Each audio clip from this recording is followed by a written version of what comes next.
Good morning. Did you ever see a man possessed? Did you ever see a man possessed? Raging eyes, vein bulging out here, supernatural strength and a blinding rage, but where he sort of decimates all before him, like. But you don't see it so much now, because everybody's on medication for the bipolar. But really, like, yeah, the reality is that he is possessed, because I have this experience. I remember I used to fight every Christmas, especially for a few years in a row. I used to be in a fight. I remember one Christmas I was in a chip shop and I picked the lad up by the neck with one hand and threw him into the middle of the floor. And then I descended and laying boots into him. And the rings out of the boots could be heard for doors down, because everybody, big crowd gathered around the windows. But everybody who worked in the chip shop was terrified. And your man on the ground was terrified. And for ages after this, I always wondered how I had the strength to pick him up by one hand out of the seat and throw him into the middle of the floor. But yeah, this, you could say, like, when you come to understand nature, you could say that we're all possessed. We're all possessed unless you make the unconscious conscious. And that's why I say, if you don't learn to think for yourself, that we're all possessed, it's just a matter of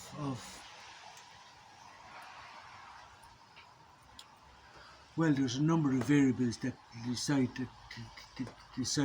We could call this your nature. We could call this your nature, and that's why I say, unless you think for yourself, you don't exist.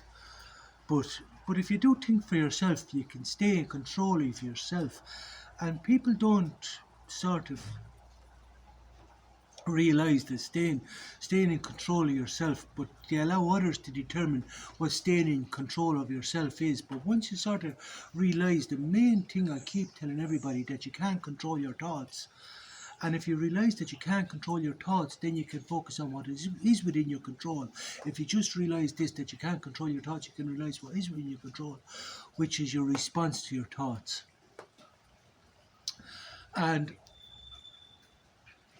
I remember back a few years ago, well, I still have the company, bouncer training in Ireland. I used to train bouncers, but I used to teach escalation, signs of escalation and de-escalation techniques. And really the first place that you have to look for these signs and use these techniques is on yourself. Because if you can't control yourself, if you can't stay in control of yourself, you're a liability. You're a liability, like. And that's why, like, nobody wants a man doing security that can't stay in control of himself, because he's exactly that, a liability. Like, for example, like, if you're going to look out on the dance floor and see people with drinks on the dance floor and say, these bastards have no respect, or if someone tells you to go fuck yourself when you go out onto the floor, and someone tells you to go fuck yourself and you're going to go completely off the trolley because you're being disrespected, then you're a liability. You're a fucking liability, like. And you have to get rid of these, like, a lot of these things is learning, like. Now, I used to learn, like, de-escalation techniques and escalation techniques, but now I realise that it goes a lot deeper than that, because you can't have delusions about how, like, you could go to a course. I used to do the courses, and you could go to a course and you could say, learn, like, the theory of these things. But the beauty of my courses was I used to do the scenario-based training, which gives you an opportunity to practice these different responses.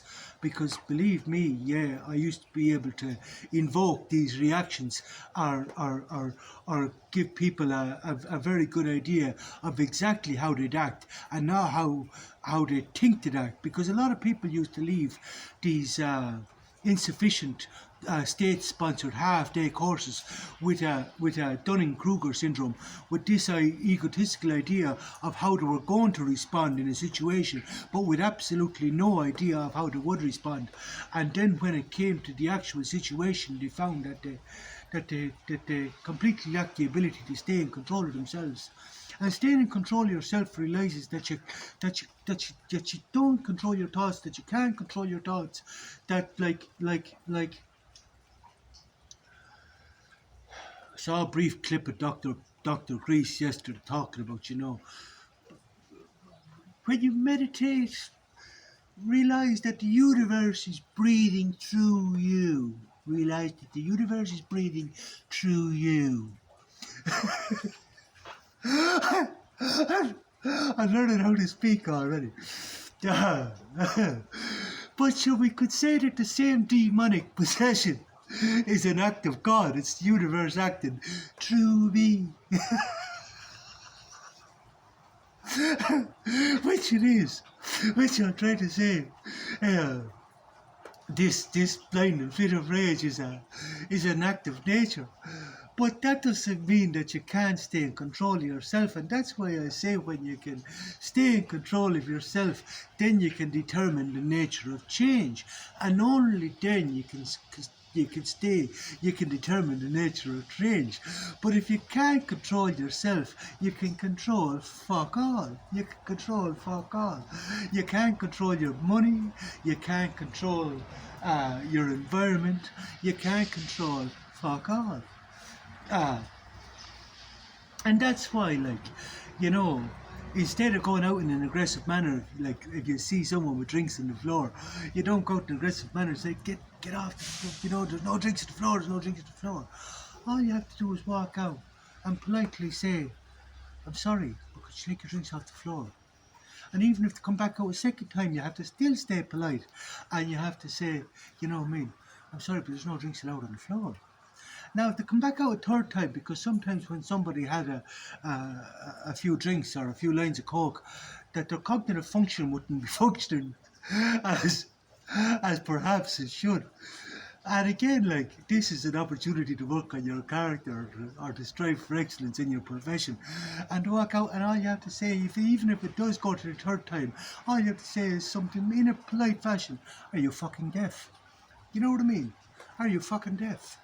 And then, if they don't get the message, there is I used to think physical control, because, you have to, in the same manner as you have to stay in control of yourself, once you learn to stay in control of yourself, then you have to perfect yourself. If you're going to do this job, you have to perfect physical control as well, that you can physically control them in a manner that's safe for them and safe for you. And this is another skill.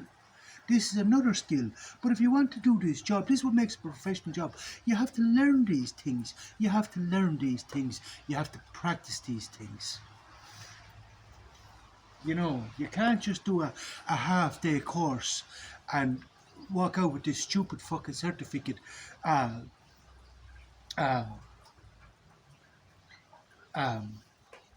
giving you this false conception of yourself. Dunning-Kruger syndrome, it's called, where your ego exceeds your ability. But this, you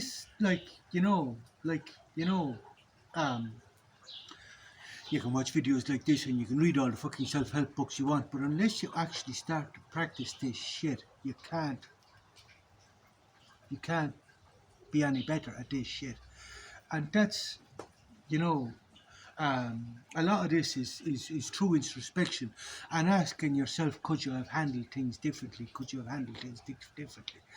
And yes, and therefore everything becomes an experience, and you ask yourself, could you have handled things differently? There's no need to get stupid ideas about people disrespecting you or not respecting you, because this is the bullshit that's going to cause you psychological problems and to act in these are the things that are going to cause escalation, this throwing petrol on the fire, these stupid ideas about people disrespecting you and because you can't control. This is not within your control. This is again back to the dichotomy of control, what is within your control. And this is why I say this must start with the fact that you cannot control your thoughts. And the stupid bullshit that psychology teaches you can control your thoughts, that the internal world of yours is a misconception. And this is why you must learn that you can't control your thoughts. And then you can identify these thoughts escalating, like these stupid thoughts about they've no respect, and these stupid thoughts about uh, because you have to realize that they don't control their thoughts. They don't control their thoughts. Like, a lot of people have no self-control, and but what it's given you is an opportunity for you to practice self-control, for you to to, to learn some goddamn humility and empathy. This is the one of the things I used to learn in the nightclub. Uh, teach people on the doors of the nightclub, turning people away from the door of the nightclub.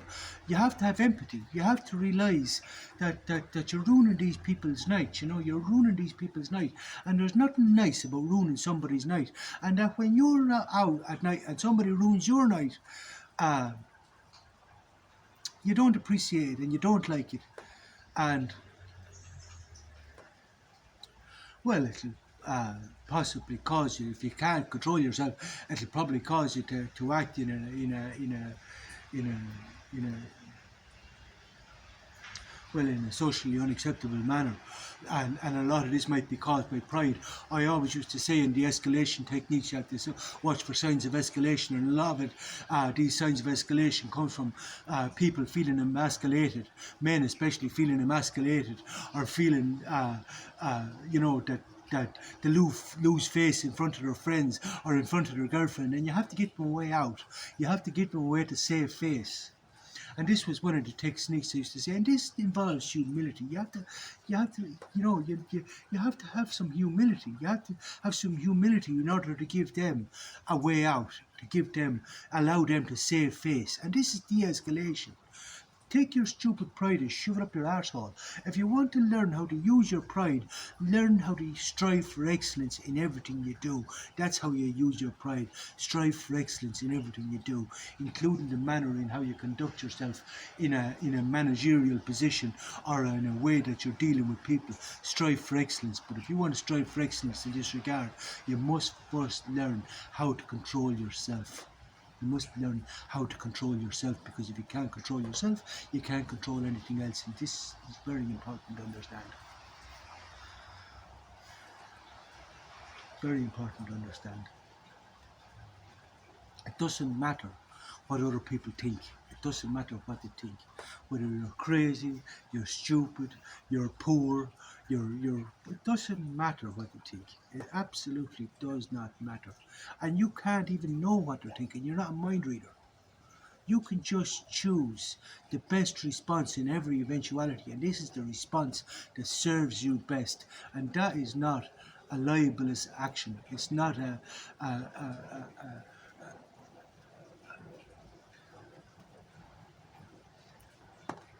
losing all control of yourself and assaulting somebody or abusing somebody or telling somebody what you think of them. Like, this is all a complete lack of self-control. A complete lack of self-control. And this whole idea of teaching people respect, this bullshit, just bullshit. All I have to say is, sorry, there's no drinks allowed on the floor. There's no drinks allowed on the floor. There's no smoking inside. This is all you have to say. Sorry, but could you please not smoke inside? You only have to ask. You only have to be nice. You only have to ask. But this is back again to what I used to say. People used to have no ability to say no, and then when they, because of their complete inability to say no, they used to blame the person who asked them, can I have a tenner? Can I have some of your drink? Can I have a lift to town? But because they lacked the ability to say no, they used to project their complete lack of self-control onto the other person and say, oh, look at that cunt, freeloading bastard, this, that, the other. No, he asked. And you just lack the inability to say no.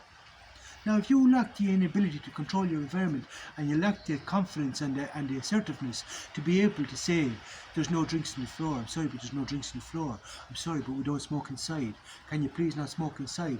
And if you don't have the confidence and the assertiveness to do this, then it's not on them, it's on you. It's on you. And you allow this complete inability to control your environment polite and professional manner, and your complete inability to control yourself, you lose all control of yourself, and then you lose all control of your environment, you lose all control of everything. And what this actually is an opportunity for you to learn some self-control. Good luck.